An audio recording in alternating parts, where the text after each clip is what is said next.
Hola, soy Mario Rayardo, socio de Bullard, Falla y Ezcurra.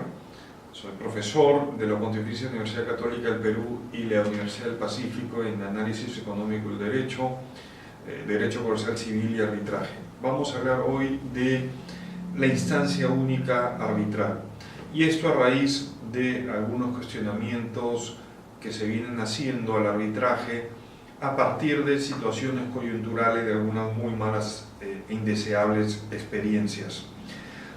Para defender lo que tenemos hoy en día, que es una ley de arbitraje que establece como regla supletoria el arbitraje en instancia única, es importante recordar por qué las partes pactan un convenio arbitral y deciden solucionar sus conflictos a través del arbitraje y no el Poder Judicial.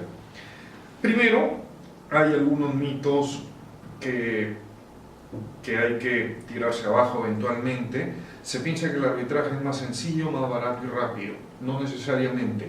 Cuando los casos son excesivamente complejos y hay una infinidad de actores, documentos o elementos que deben ser tomados en cuenta para la resolución del conflicto, en realidad el arbitraje puede ser caro y puede ser largo. ¿Por qué entonces en operaciones muy complejas, a pesar de ello las partes pactan el arbitraje? Bueno, la razón es muy sencilla, porque simplemente están decidiendo que este problema sea resuelto por personas reputadas, con experiencia, con sentido común, con conocimiento del derecho aplicable, y que por ello, a partir de esas situaciones, puedan resolver el conflicto complejo de un modo más certero y eficaz. En este contexto, ¿no serviría una apelación de laudo para justamente tener un mejor laudo? Hay que tomar en cuenta que toda apelación implica un costo en tiempo, se alarga la solución del conflicto, y dinero, porque si la apelación es a otro tribunal arbitral, eso cuesta, y si esto va al Poder Judicial, eso también cuesta, porque los contribuyentes terminan con sus impuestos pagando el funcionamiento de los recursos que el Poder Judicial necesita para resolver una apelación de este tipo. El tema es que ese alto costo en tiempo y dinero no reduce el riesgo de error que puedan tener eventualmente los árbitros. Básicamente, yo considero, como otros autores, que la pluralidad de instancias lo que hace es satisfacer la necesidad psicológica de los justiciables de poder pedir justicia, nada más. Y por eso normalmente se pone como límite una doble instancia y excepcionalmente a veces 3 instancias, pero no hay necesidad, a mi juicio, de mantener una pluralidad de instancias. Por eso creo yo que esto no debe ser no tiene por qué ser un derecho constitucional, ni siquiera a nivel judicial. La pluralidad de instancia en realidad es una opción de política jurisdiccional de cada país y que cada vez se pone más en cuestionamiento cuando hay que dedicar muchos recursos a solucionar en un tiempo largo, por esta pluralidad, controversias por montos muy bajos. En realidad la búsqueda de sentencias o laudos infalibles aleja una decisión efectiva y oportuna, que muchas veces lo que las partes y los justiciables quieren.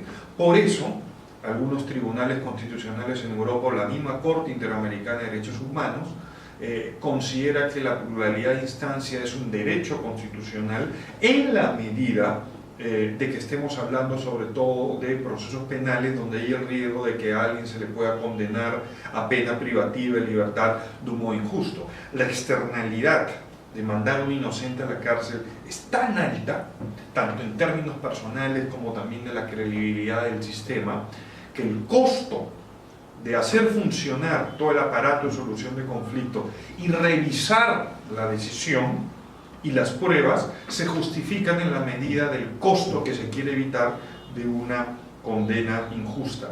Pero vean cómo esto en el arbitraje, con mayor razón, no solo no es un derecho constitucional, no debe ser ni siquiera un una obligación legal, simplemente esto debe ser algo que las partes libremente puedan pactar. Cuando las partes pactan un convenio arbitral, lo que están haciendo en realidad es decir, nosotros queremos que nuestro impasse contractual sea resuelto por estas personas o por una institución que nombre a estas personas con unas características de solvencia profesional, solvencia ética, sentido común, en personas en las que confiamos y bajo un procedimiento que nosotros queremos seguir.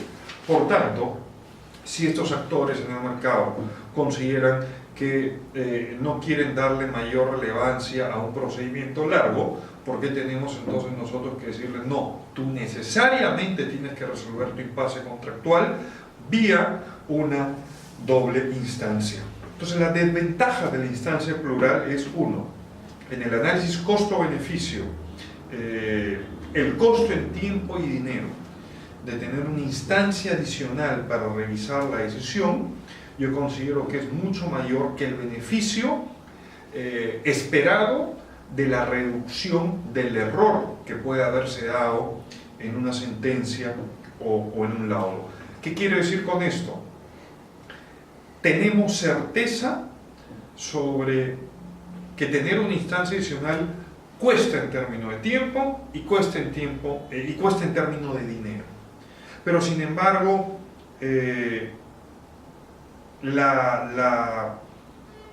no tenemos la seguridad de que esa inversión en tiempo y dinero va a reducir el riesgo de un error en una segunda instancia. Los árbitros o los jueces en una segunda instancia pueden equivocarse tanto como los jueces o árbitros en una primera instancia. Entonces, se dice, bueno, un tribunal con experiencia puede reducir ese error. Sí, eventualmente en un sistema en el cual, por ejemplo, si hablamos del Poder Judicial, tenemos jueces muy inexpertos o muy mal preparados, sí, eventualmente. Pero ven que si ese cuestionamiento, esa defensa le llevamos al arbitraje, la situación sería absurda. ¿Por qué? Porque justamente lo que buscan las partes cuando se van a un arbitraje, como funciona hoy en día, que con una instancia única, normalmente lo que hacen las partes es poner a los mejores árbitros posibles, al mejor presidente posible. Por lo tanto, si las partes ya hacen eso en primera instancia, nada asegura que los árbitros de una segunda instancia van a ser mejores que lo de primera instancia. ¿Cuáles son los beneficios de tener entonces una instancia única? Los beneficios de mantener el sistema actual, por el cual la regla general es que el arbitraje de instancia única, salvo que las partes consideren pactar un mecanismo de apelación, son varios. Primero, respetar la decisión de las partes que han considerado que el mejor método para solucionar su conflicto es justamente a través de un arbitraje de una sola instancia. Por eso el mercado funciona de ese modo. Las partes no suelen pactar en el Perú apelación del laudo, y en el mundo tampoco. Por eso, si las partes consideran que ese es el mejor método para solucionar su conflicto, lo que debe hacer el Congreso es mantener aquellos que las partes consideran que es el mejor método para esa situación.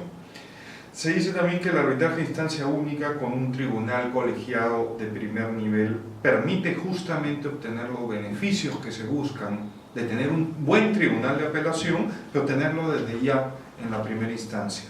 Si tenemos un arbitraje de primera instancia, de instancia única como tenemos en el Perú, las partes van a buscar justamente los mejores árbitros y entre ellos buscarán el mejor presidente para tener el tribunal con las personas con la mejor solvencia ética, profesional y de criterio para solucionar el problema. Esas ventajas que buscan justamente un arbitraje rápido, a su vez aseguran el mejor método para reducir el riesgo de un error.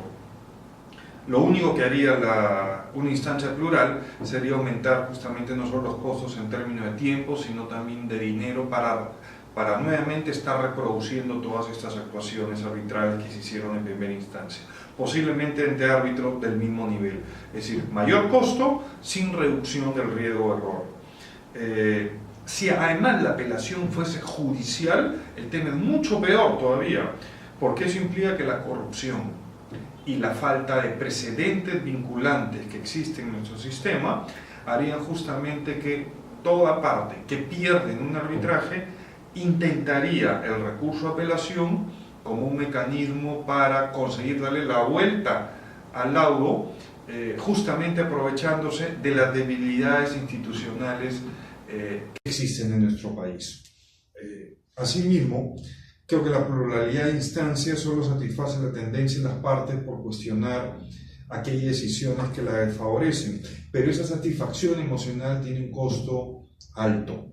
Si hablamos de una apelación arbitral, es el costo de todo lo que significa en términos de abogados, peritos y tener nuevamente árbitro de prestigio una vez más en segunda instancia. Si además hablamos de una apelación judicial, estamos hablando de un costo social alto, primero porque los contribuyentes tenemos que subvencionar el caso, las tasas judiciales nunca son suficientes para pagar el real costo de un proceso judicial, y además los jueces y los operadores jurisdiccionales que ya tienen problemas en falta de recursos en tiempo, en dinero, logística, recursos humanos, tendrían que dedicar su tiempo ahora también a solucionar conflictos muy complejos y sofisticados que las partes podrían solucionarlos por su propia cuenta de un modo privado, en vez de dedicar esos pocos recursos a solucionar aquellos casos donde no hay convenios arbitrales, supuestos de responsabilidad extracontractual, supuestos penales, de familia, etc. El dinero ahorrado en una sola instancia, en el caso de un arbitraje, implica finalmente una reducción en términos del costo-oportunidad para las partes. Simplemente las partes en conflicto van a saber muy rápido cómo proceder comercialmente en el futuro, en vez de estar en una situación de indefinición que empresarialmente eso cuesta dinero, y además ahorrarse el costo de abogados y peritos y árbitros. Si hablamos de una apelación de laudo a nivel judicial, estamos hablando de un ahorro en términos de recursos humanos, recursos logísticos, infraestructura, el tiempo de los jueces para poder resolver otros conflictos donde sí se necesita la concentración y recursos de los jueces, en vez de estar viendo este tipo de situaciones que muy bien se pueden resolver a nivel privado. Por estos motivos yo considero que se debe mantener la situación actual que existe en el Perú, similar a la de la gran mayoría de países, que es, como regla general, el arbitraje tiene instancia única. Si las partes quieren, pueden pactar una apelación de laudo, pero como el mercado nos está enseñando, este es un mecanismo por el cual las partes consideran que no es el mejor. Estamos funcionando muy bien, como en muchos países, simplemente en un arbitraje de instancia única. Por lo tanto, esa es la regla que nosotros debemos mantener hoy en día.